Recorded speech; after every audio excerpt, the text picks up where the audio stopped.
and we'll go ahead and get started. So what we're going to be doing today, this is another guitar workshop. We're just going to be talking about various different guitar techniques today. Okay, we're celebrating a course that I've got coming out. If you haven't already checked it out, it's called Creative Blues Soloing, and you can certainly look at that. There's going to be a link sometime soon here. Hey, how you doing? And you'll be able to check that out. Awesome, sounds good. Thank you very much. Thank you. You can hear it okay? Everything sounds good? Hello from Stockholm, Sweden. Awesome. Good. So glad that you're here. Live in Scotland. That's awesome. All over the world. This is so great. Okay, how am I? I'm doing great. I'm ready to have lunch right after this. It's been a long morning. Had a lot of stuff going on. So hey, Pat. So glad everybody is here. This is great. So what we're going to do is we're going to get started. Good. Thank you. The sound is good. Hey, Ron. So let's go ahead and get started. I don't want to take way too much of your time. I know everybody's got things going on. It might be morning, it might be noon, it might be evening. And thank you. Thank you. Florida is here. This is great. Remember, if you're in the Facebook group, when you pop up on my chat, it just says Facebook user. It's a Facebook thing. It's not a GuitarZoom thing. It's a Facebook privacy thing. So if you're in the Facebook group, always put your name, even just your first name is fine. And that way I can say, hey, you're from Birmingham, but I can also say your name if you put it. So if you're in the Facebook user group, put your name in there when you put something. Thank you. Hey, Shane, Marcos. Cool. All right, let's go ahead and get started. Today what we're going to be doing is we're going to be talking about various blues techniques. Now these techniques, of course, can be used in other things too. It's not just blues, but we're going to make them more blues oriented. And then I'll be going live again on Friday and again on Sunday. And Friday, you definitely don't want to miss Friday because I'm going to be doing some really important things that make blues sound like blues. We're going to be talking about that. And then Sunday, we're going to be doing a Q&A. And they're both at the same time. So whatever time you're at right now is going to be the exact same time. Okay? Hey, everybody, this is awesome. So let's go ahead and get started. So the first thing I want to do when it comes to effective playing, and this certainly can go with chords, but it's going to be more geared toward soloing. And again, you don't have to be some, experienced guitar player, soloing for 20 years. Just whatever works for you. But let's just start with something simple. The first thing I like to talk about when it comes to making your guitar solos sound more effective and less like you're just playing a scale is to focus on what I call dynamics. Okay? Now, there's a lot of ways to approach dynamics. So the first thing I want to do is show you this. So right now, I'm using this Ibanez guitar, and I've got the toggle switch, the pickup selector switch, in the center position. So it's going to a single coil pickup. Okay? And then I'm using the Kemper back here, and I've got just kind of a, medium dirty kind of tone. But I want to show you this. So when I go to play in this center position right here, that's what it sounds like. If I go all the way down to my bridge position,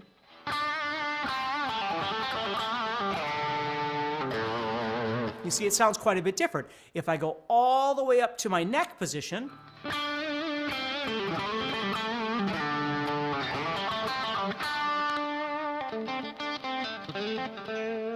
you see, they sound vastly different. Now, are any of those tones more or less bluesy? Not really. It depends on what you're trying to solo over. If you're soloing over something where maybe the band is a little bit more intense, right? That the music is a little more intense, I might go with one of the other ones. I might go with either a bridge or a neck position pickup to try and get a little more aggression out of it. And certainly when I move up into the higher register on the guitar. So if I was up here, let's say I'm at the 15th fret, and I want this kind of beefy tone, I might go into that bridge position, or here's the neck position. Now neck always sounds more like that. It sounds like you're kind of covering up your mouth and talking.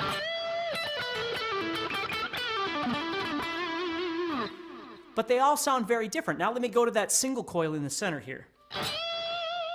See how it's a lot thinner and it's brighter.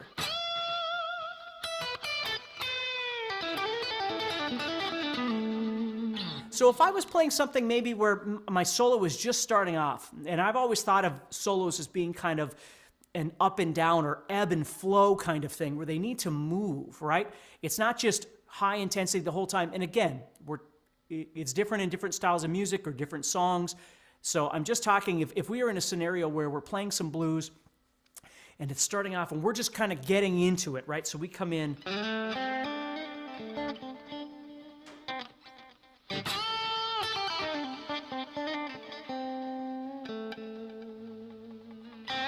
Right? So we're just kind of starting to get things going. So for me, techniques, one of the most essential techniques is getting to know the dynamics of your guitar and being able to play on that. And the second part of this is not just the pickup selector, but the way that you pick, okay? When you pick really soft,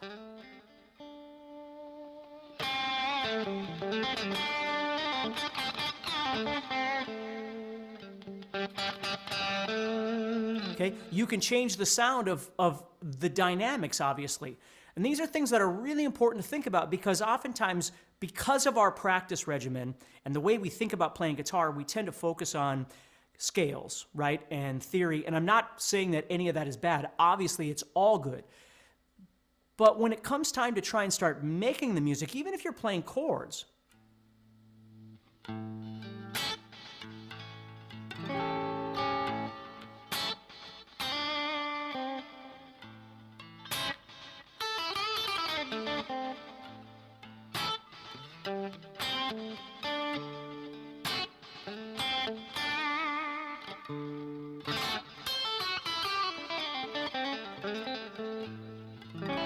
right? The way that you strum, you might strum slower or harder.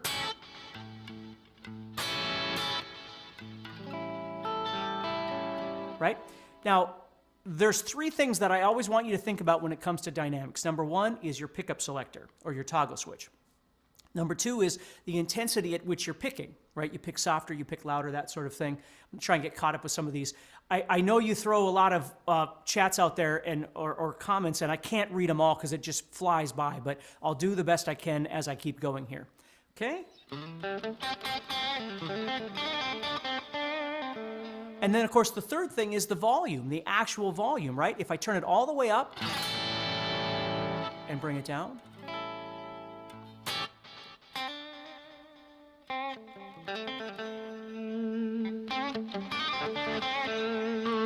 Now here, I'm in the bridge position, so again, I got a lot of stuff going here. But if I turn that down, it's still got more bite, more mid-range, right?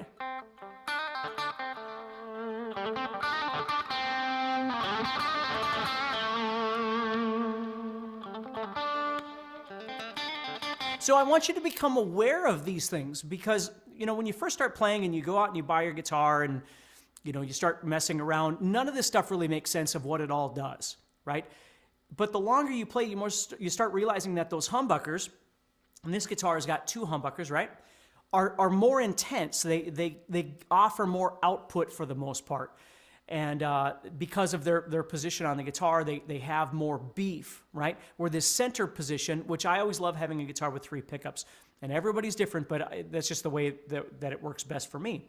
And that center position is always where I like to go when I get kind of mellow like that.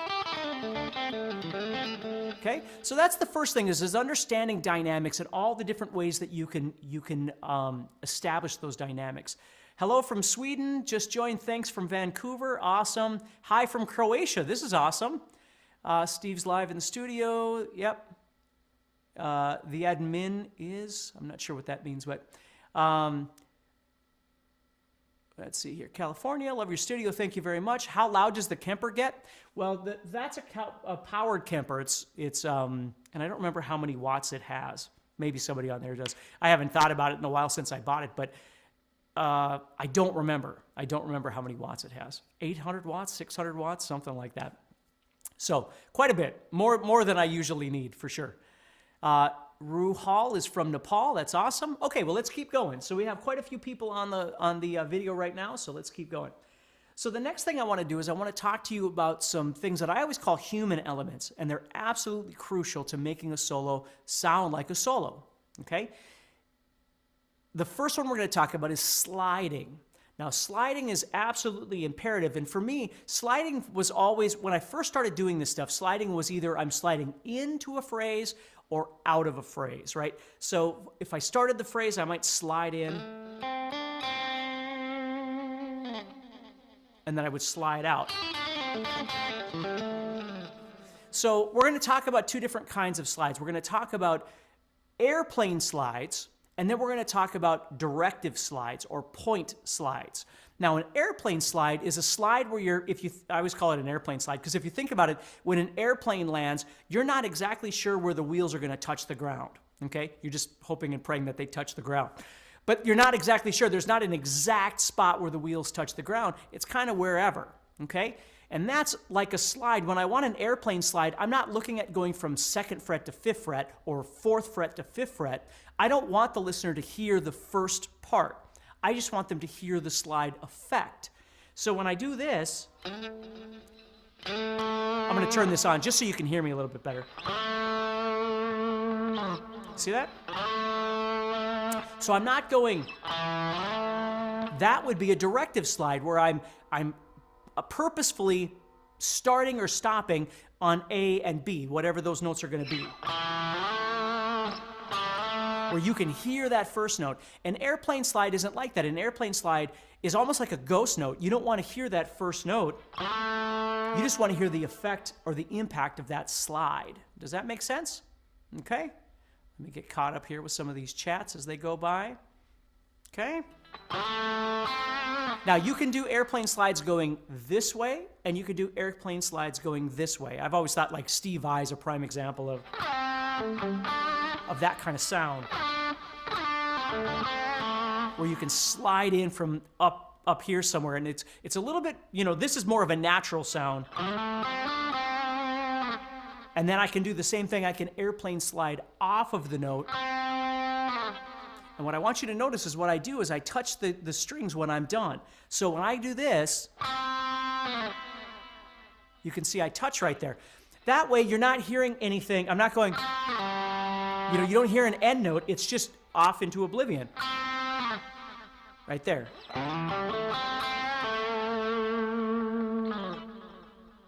You see? So that's what you start getting used to is airplane slides.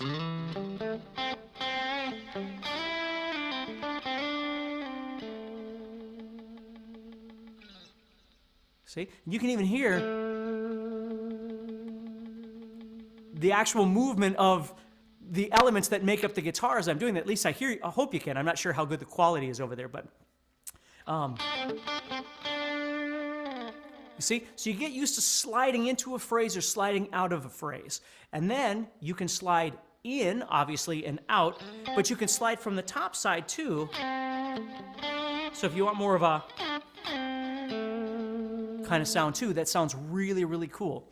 So again, I'm running through these kind of quick, I know, but I want you to think about those. Even if you just write them down with a pencil or you come back and watch this video later, these are essential techniques to really start making your guitar sound like it's singing and you're not just playing.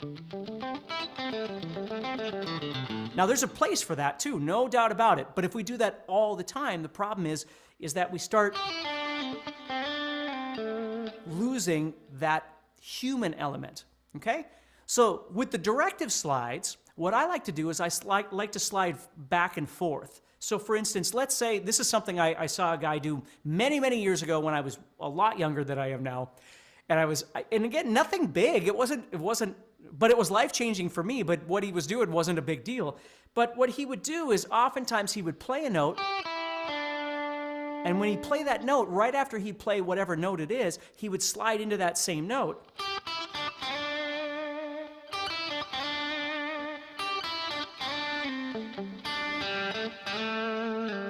You see? So you play a note like this, or this 7 I'm playing.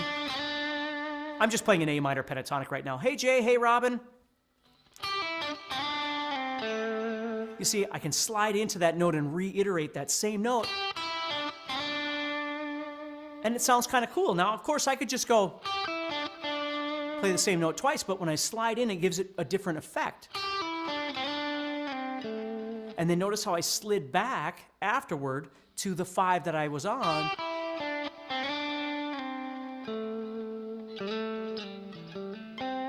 Or sometimes what I'll do is I'll just slide up and back like this.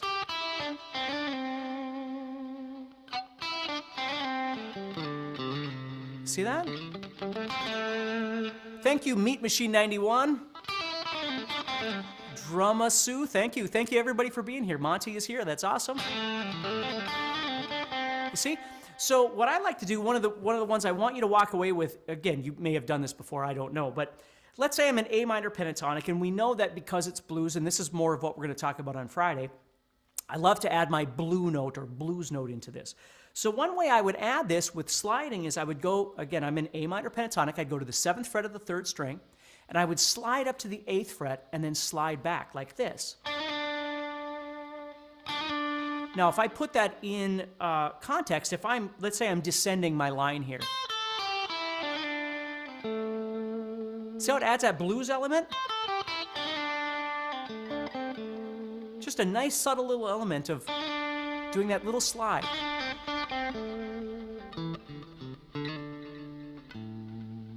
You see? So it's just a cool way of adding a phrase that sounds musical, and that's what I want you to always think about, is trying to figure out how to keep yourself from just going, right? That sort of thing. It's okay to do that, but then follow it up with something that's different, right? Don't do the same exact thing, and certainly in your phrasing, which is another point really we should get into on Friday.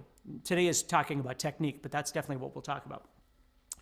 So we've got dynamics, and now we've got these slides. We're doing airplane slides, we're doing directive slides, and the third one really would be back and forth slides. And I talk about all kinds of this stuff, obviously in Creative Blues Soloing, which is the course that you're going to see some links for in the chat and stuff like that.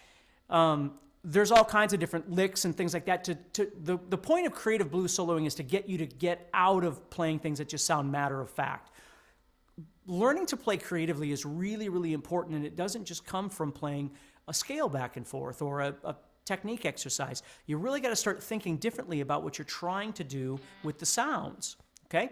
And I guarantee you, if you think more about your dynamics, if you start utilizing some of these slides, and I really think what you should try and focus on, well, all the slides are great, but that back and forth slide, see how you can just add a real life to the way that you're playing? Now, slides obviously can be used to shift you from positions.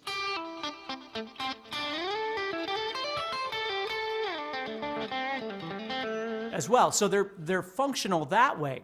But from a musical standpoint, just getting used to those, or doing that little blues thing, even if you walk away. See how I'm using dynamics at the same time?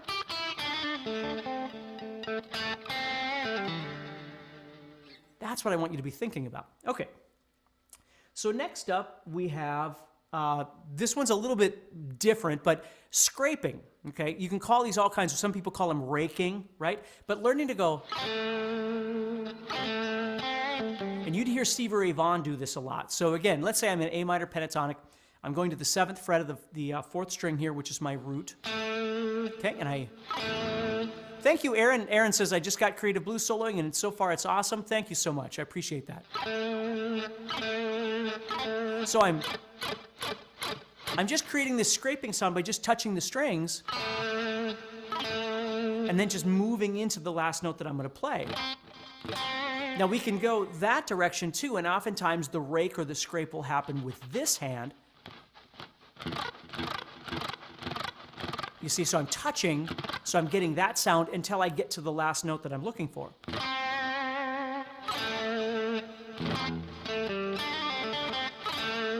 See that? So if I'm playing, and again, I don't want to get too far ahead of myself here.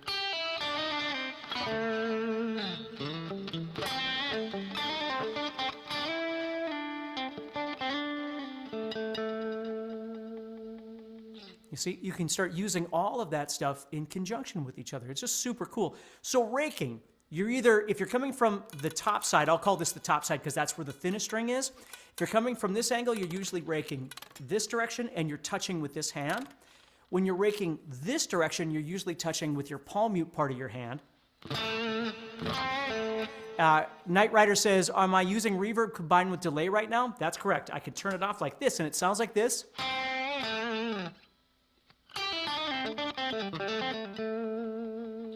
Okay? But if I give this, it gives it just a little bit of ambience. You see, right around what I'm doing. I love to have a little bit of delay and a little bit of reverb, but always making sure that they're not overpowering your actual guitar signal. Okay? I'm not even sure what tone. As a matter of fact, Dr. Z. If you have a Kemper, Amy says, how can I get this tone? If you have a Kemper, if you go out to where you can download public profiles, this one, if you look up Dr. Z, DRZ, that's what this is. And there's only a couple of them out there. This one is Dr. Z, MAZ. That's what this is. The only difference with it is I have kind of a custom delay reverb thing that I use on a lot of my stuff. But that's what it is. It's just a public patch out there that you can get. Okay? Cool. So let's keep going. So we've got our rake or our scrape, whatever you want to call that. So let's talk about the next thing that you can probably see me doing already, which is vibrato. Now, vibrato is so important for you to try and develop. And what I want you to understand is all of these various techniques, even if you've been introduced to them for many, many years in your life, you can always get better at them. And that's part of this whole playing thing for me is when I was younger, and it's not like I don't like fast stuff. I still love fast playing. But it's not the only thing I listen to. But the goal is whatever you play to try and make it sound authentic. Okay, I could use the word professional, but people get weirded out by that word. I don't mean it has anything to do with being a professional, okay? I don't even really know what the heck that means. Maybe professional just means you make money at it or something, but authentic, that's a better word for me. So authentic is when you're trying to play something and it becomes an element of reality. The music sounds real, okay? You see that? Okay, so as we're doing this, vibrato is one of those things that really brings it to life because it really is a vocal element. So with vibrato, the way I teach vibrato is what you can do is you can learn to grab on, like notice how my thumb is over the top. Now, if I was doing a speed picking lick and I was down in this position, I'm going to get a different kind of vibrato. But when it comes to this blues vibrato, if I grab on with my thumb over the top and I'm literally grabbing onto the guitar, okay? And what I'm going to do is, my first finger now is on the 5th fret of the 3rd string. And what I'm going to do is I'm going to take that finger and I'm going to pull it like this. Okay? It's not coming from here. My vibrato never comes from here. Okay? It comes from here. So it's turning like this. So as I grab that guitar, these other 3 fingers are off the guitar, obviously. I'm grabbing it on just like this, and I'm going to turn with my forearm, with my wrist. I'm going to turn like this. Now, you might turn toward the floor. You might turn toward the ceiling. It's entirely up to you. I have a tendency of turning toward the floor. Unless, of course, I'm on the 1st string, then I have to turn toward the ceiling because there's not enough room. Okay? Let's see here. Somebody asked, what did I just see? What gauge string do I use? Usually I use a 9 gauge. Sometimes in the wintertime here in Fargo, it gets really, really, really cold. So sometimes I'll move to an 8.5. You know, I've got arthritis and things like that, so I might use an 8.5 set, standard tune. But normally I use a 9 gauge set when I'm tuned standard, but it depends on the guitar. Like on my PRS stuff, they're all 10 gauge standard. On these with the floating tremolo, that sort of thing, I tend to run 9s. So it depends on the scale length and some stuff like that too. If the scale length is shorter, then I usually use 10s. But if the scale length is longer, then it's usually 9s. Again, unless I'm really having issues with my arthritis, then I'll run 8.5s. Let's see here. What is the devil's note? The devil's note is just what we call the flatted 5. That's your blues note. So if you think you're pentatonic, I'm going to get back to what I was talking about. I just thought I'd grab a couple of these. Okay, so it's my flatted 5. So when I'm playing pentatonic, I play 5, 8, 5, 7. It's the 6 in between, okay? That sound. Now when you're playing blues, it creates obviously this dissonance, but then that dissonance goes away when you resolve it.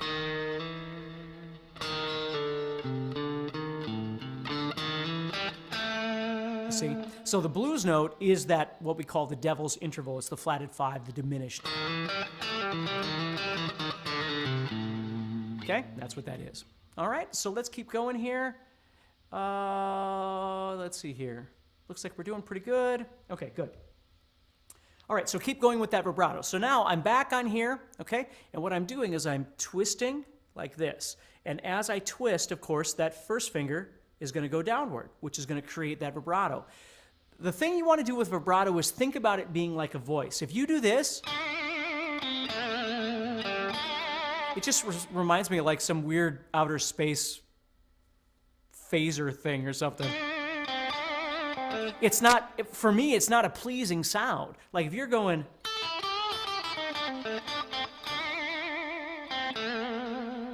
it's just like, whoa, what's happening, right? Earthquake. It's just weird. So what I try and do is teach people, slow that down and make it come from your body, right? Make it come from the guitar and not just doing this with your fingers. Because see, then I've got control. I can control how fast I'm doing my vibrato, and I can control how wide I'm doing my vibrato. I can make it very subtle, or I can make it a little wider. And you can do that on any finger. Any finger will work. Now, I have fairly small hands, so there are times when my wrist might come down a little bit, my thumb might lower a little bit. You know, if I'm doing like my pinky or something, my hands are so small, I can't really do this comfortably.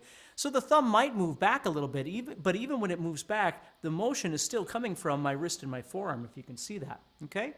So that's how vibrato works. And vibrato is very, very, very important to get comfortable with, okay?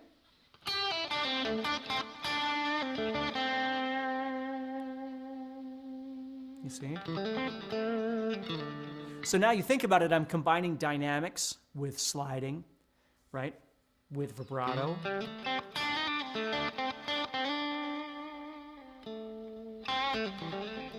And it sounds more like music than going.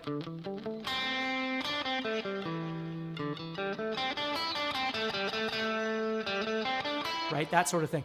I want to try and think, if you joined me in the last session, we were talking about swing and straight rhythm grooves, right? So if I was thinking boom, boom, boom, boom, boom.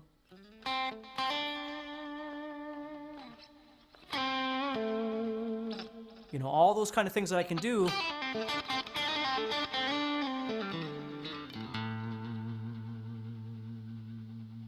Adding some vibrato, that sort of thing, okay? So we've got another one. We've got one more. Again, I don't want to take way too much of your time.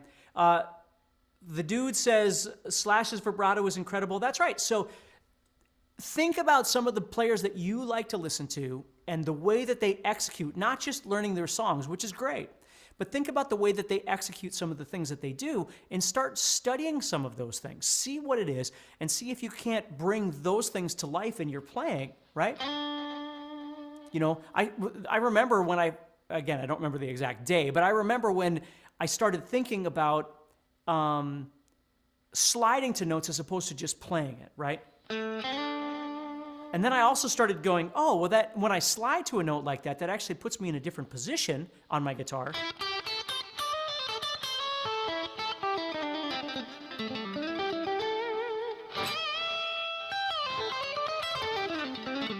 So I can use that to my advantage too. So there's all kinds of things that you can explore and identify with as you're doing this sort of thing, okay? Let's see here. Any suggestions as to neck radius for us guys with small hands? That's why I play Ibanez for the most part. You know, some of the guitars just get really thick. 7-string, I've got an Ibanez that feels really great. I've got Keith Merrow Schecter 7-string that feels wonderful. It's very, very thin. But most of the time, the Ibanezes have pretty thin necks. If you get into I forget if it's the Prestige line that has really thin necks. That's why I tend to play these. Well, that in fact I'm endorsed by them, but I've been playing Ibanez since I was 17. I bought my first Ibanez when I was 17. So to be part of the Ibanez family is pretty exciting for me. But yeah, and it's always worked for me. For me, like Fenders and things, they always felt too bulky. Not that I don't love them, but I was given small hands. So it's just easier for me to play a guitar that has a bit thinner neck. So let's see here.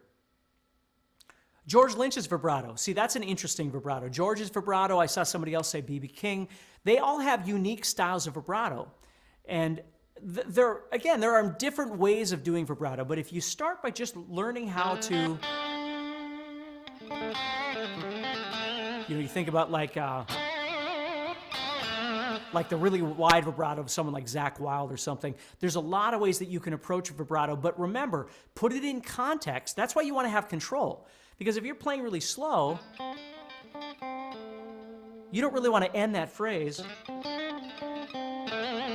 with just this crazy wide vibrato because it's going to be out of context. That's why you want to learn to have control. Much more control than just trying to move your fingers back and forth. If you can learn to use your arm, you can control how fast or how wide or that sort of thing that you want your vibrato to be. Okay? Hopefully that makes sense. Cool. Thank you, thank you, thank you. PRS, thicker necks? Yeah, PRS is a little bit thicker than Ibanez, but they're not so thick that I can't play them. I have some PRSs that I really love. And again, when I tend to play them, when I was younger, I hated playing anything other than Ibanez because it always felt awkward. When I got older, I started realizing that it's actually really fun to play guitars that don't feel like this because they make me play differently. So when I grab one of my Paul Reed Smiths and I play, whatever, I don't tend to go for the exact same licks that I would go for necessarily on my Ibanez. I'm not one of those universal players that can just walk into a guitar store and play any guitar exactly the same, no matter what strings are on it or what's set up. Or I like my guitar to be set up comfortably. And if the neck's a little bit thicker, then I just tend to play a little bit more melodic, I think. It kind of depends. It depends on the mood I'm in, I guess. But anyway, all right, so let's end this with our last one here, which is bending, which is absolutely crucial, okay? Bending. So bending is when you take a string, you take a note, and you bend it to another note. You're not just bending, but you're bending it to, again, a directive. You're giving it somewhere that it needs to go. So there's 3 common bends that we tend to use on the guitar, every guitar player on the planet uses. So again, if I was in pentatonic, A minor, it's the 7th fret of the 3rd string, the 8th fret of the 2nd string, and the 8th fret of the 1st string. And all 3 of those bends, all 3 of those notes can be bent up what we call a whole step or 2 frets.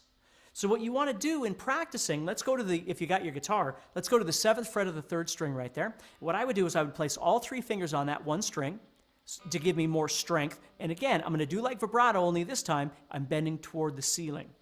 I'm pushing toward the ceiling, okay? So what I would do is I would check 7, and then check 9, and get that 9th fret in my head.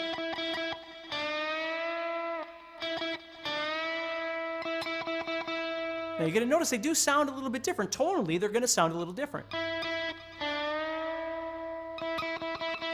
But that's the note I'm looking for. If I was on the 8th fret of the 2nd string, normally I might use my pinky to do some of my licks and stuff, but when I go to bends, I go to my 3rd finger, and again, these 2 join right behind it. And I want to bend up 2 frets higher, 8 to 10. So I want to test that. I want to check that, get that sound in my head, and bend it up till I hear that sound.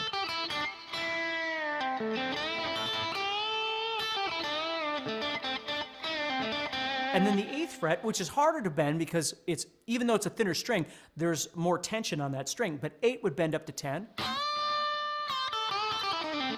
And oftentimes I tell students, because they say, well, what thickness of guitar string should I use? And there's a lot of variables to that. But if you're a guitar player that's learning how to solo, oftentimes bending on the 1st string will help you define the thickness of the string set that you want to buy. Because if you try and bend that string, these strings are pretty easy to bend. The 1st string's the one that's the hardest to bend. And if you find that on whatever gauge strings you're using, you try and bend that 1st string and you can't do it, obviously you might need to develop some strength and technique and all those kinds of things. Those are always there. But you might help yourself a little bit by bumping down a half or a set of strings and define it by that bend right there. Because the 2nd string and the 3rd string bends will be pretty easy compared to the 1st string bend, okay? But those are great bends to do, are those whole step bends, okay? Then once you've done those whole step bends,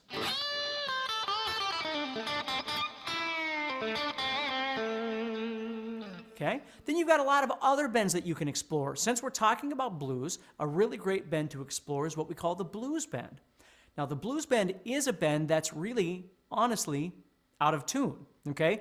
Because it's almost like a vibrato. It's just tiny. It's not a half-step bend. It's just tiny. And what you do is, let's say I'm playing, again, I'm just descending the guitar, and I get to the 5th fret there, and I want to end my phrase, but I'm going to go to my root. What I might do is right before I go there, I'm on the 5th fret here. Right before I leave, I just give that string, that 5th fret, a little teeny bend. And I don't do it right away because it's out of tune. So the only time I do this is right before I'm ready to leave. I give that a little bend. And I walk away and I move on. You see that? Okay, so it's a very subtle bend, a blues bend, and you can do it anywhere.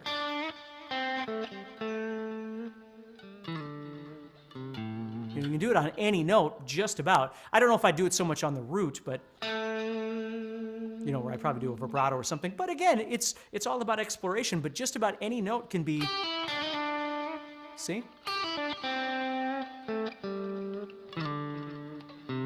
can use it anywhere, so it's pretty cool, okay?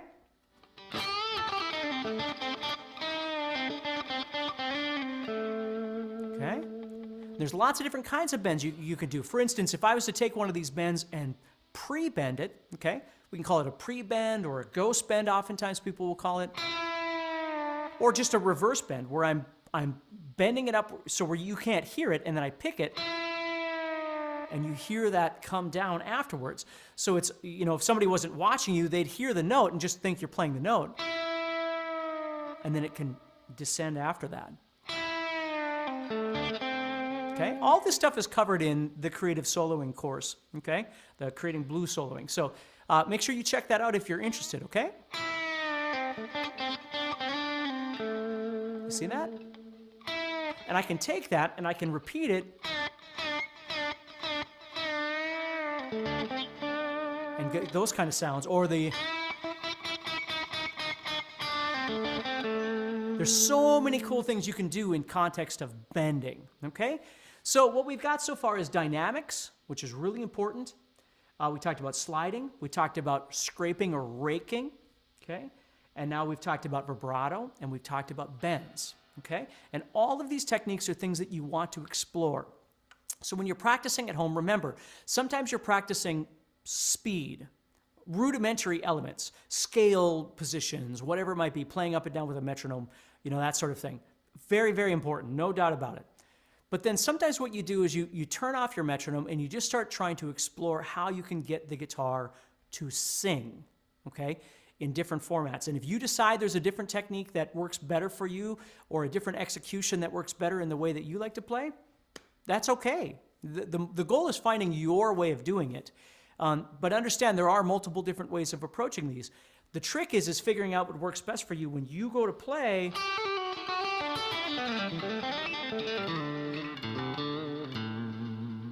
It's got to sound like music coming from your fingers. It can't just be a theory or a topic of discussion. You've got to really find a way of executing these things to make that sound real, okay?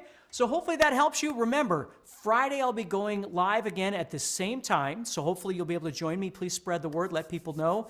If you haven't already subscribed to whatever channel you're on, please do so.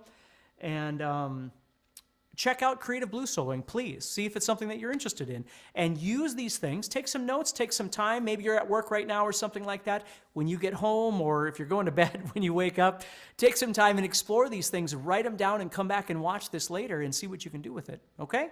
So hopefully that helps you. Everybody, take care, stay positive, and I'll talk to you very, very soon. I'll talk to you on